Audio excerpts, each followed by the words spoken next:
Jusqu'à l'an dernier, le chanteur canadien Chris Wu, adulé en Chine, était l'ambassadeur de multiples marques du luxe comme L'Oréal ou Louis Vuitton. Mais ça, c'était avant qu'une étudiante ne l'accuse de l'avoir violée pendant un rendez-vous amoureux lorsqu'elle avait 17 ans.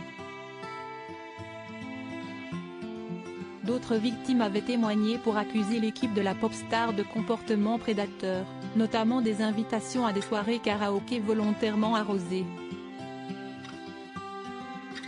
Ces accusations avaient renforcé un embryon de mouvement #MeToo en Chine, débuté en 2018 lorsque plusieurs femmes avaient pris la parole pour dénoncer le harcèlement sexuel. Le présentateur vedette de la télévision publique chinoise CCTV, Zhu Jin, étant notamment en ligne de mire.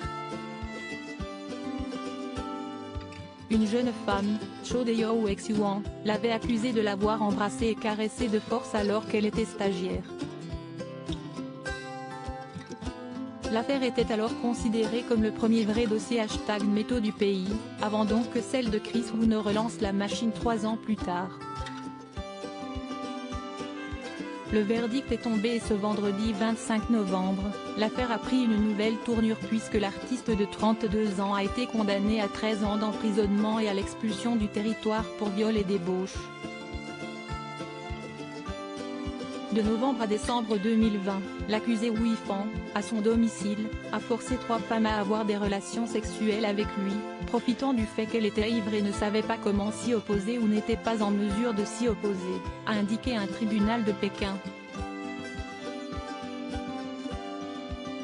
Par ailleurs, Chris Wu a reçu une peine complémentaire d'emprisonnement d'1 an et 10 mois pour débauche sexuelle collective, a précisé le tribunal. Les 2 peines cumulées ont donc été arrondies à 13 ans de prison au total. Pour rappel, il s'était d'abord fait connaître en Chine comme membre du groupe sino-sud-coréen EXO. Il avait ensuite quitté le collectif en 2014 pour se lancer dans une carrière en solo en tant qu'acteur, chanteur et mannequin.